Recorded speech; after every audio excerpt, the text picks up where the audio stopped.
നമ്മുടെ പട്ടാളക്കാർ ദാ ഒറ്റ വലിക്ക് ചൈനീസ് പട്ടാളക്കാരെ വലിച്ച് നിലത്തിടുകയാണ്. ഇങ്ങനെ യുദ്ധമൊന്നുമല്ല, ഒരു സൗഹൃദ വടംവലി മത്സരമാണ്. സുഡാനിലാണ് ഈ മത്സരം നടന്നത്. ആ ദൃശ്യങ്ങളൊന്ന് കാണാം.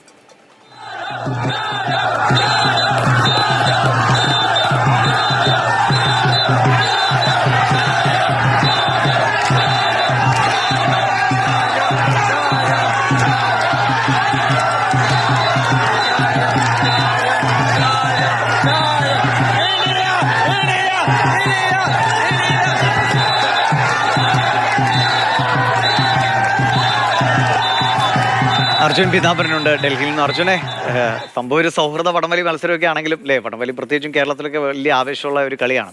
അതിൽ നമ്മൾ ചൈനക്കാരെ വലിച്ചിടുന്നത് ഒരു വല്ലാത്ത സന്തോഷം തന്നെയാണല്ലേ?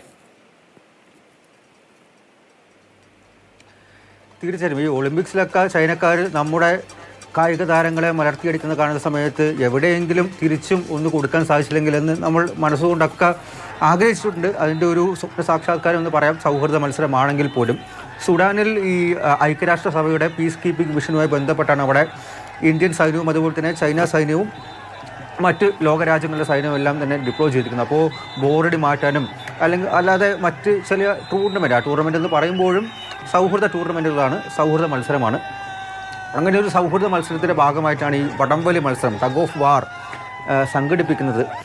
നല്ല ഉഷാറായിട്ട് തന്നെ ഇരു വിഭാഗങ്ങളിലും ഇരു രാജ്യങ്ങളിലും സൈന്യം വടംവലിക്കുന്നുണ്ട്. മാത്രമല്ല ഇന്ത്യക്കാരും ചൈനക്കാരും അവർ ആർപ്പ് വിളിച്ചുകൊണ്ട് പിന്തുണ അർപ്പിച്ചുകൊണ്ട് ആ ഭാഗത്ത് ഉണ്ടായിരുന്നു എന്നുള്ളതാണ് മറ്റൊരു കൗതുകരമായിട്ടുള്ള കാര്യം. സുഡാൻകാരും അതിൻ്റെ ഒപ്പം തന്നെ ഉണ്ടായിരുന്നു. അതിൽ പക്ഷേ വിജയം അത് ഇന്ത്യക്കാർക്കൊപ്പം തന്നെ നിൽക്കുകയായിരുന്നു. ഇപ്പോൾ പല തവണ അല്ലെങ്കിൽ പല സന്ദർഭങ്ങളിൽ ഇത്തരം ബോറടി മാറ്റാനും അതല്ലാതെയും എല്ലാം തന്നെ ഇങ്ങനെ മത്സരങ്ങളെല്ലാം നമ്മൾ സംഘടിപ്പിക്കാറുണ്ട്. ഇപ്പോൾ ആടുജീവിതം ഷൂട്ടിങ്ങിലടക്കം പൃഥ്വിരാജ് അവിടെ ചെയ്ത സമയത്ത്, ഈ കോവിഡിൻ്റെ സമയത്ത് ഒറ്റപ്പെട്ട സമയത്ത് അവർ ക്രിക്കറ്റ് കളിക്കുകയായിരുന്നു. ഇവിടെ ഇപ്പോൾ ഒരുപാട് ലോകരാജ്യങ്ങളുടെ സൈന്യം അവിടെ ഉണ്ട്.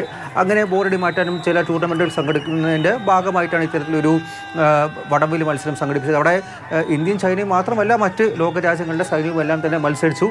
അതിൽ ഇത്രത്തോളം വൈറലായത് ഒരു പക്ഷേ ഇന്ത്യ ചൈനയുമായിട്ട് മത്സരം സംഘടിപ്പിക്കുന്നു, അതിൽ ഇന്ത്യ വിജയിക്കുന്നു. അതിന് പിന്നാലെ ഈ വീഡിയോ അത് വലിയ രീതിയിൽ തന്നെ വൈറലായി. ആ വൈറലായ വീഡിയോ ഇന്ത്യൻ ആർമി കൺഫേം ചെയ്തുകൊണ്ട് ഒരു ആവേശകരമായ കാഴ്ച തന്നെയാണ്. കാര്യം അല്ലാതെ കായിക ഇനങ്ങളിൽ ചിലപ്പോൾ നമ്മൾ പിന്നിലേക്ക് പോകാറുണ്ടെങ്കിലും നമുക്ക് കഴിയും എന്ന് ചില ഇനങ്ങളൊക്കെ നമ്മൾ തെളിയിച്ചു കൊടുക്കുകയാണ്. ശരി.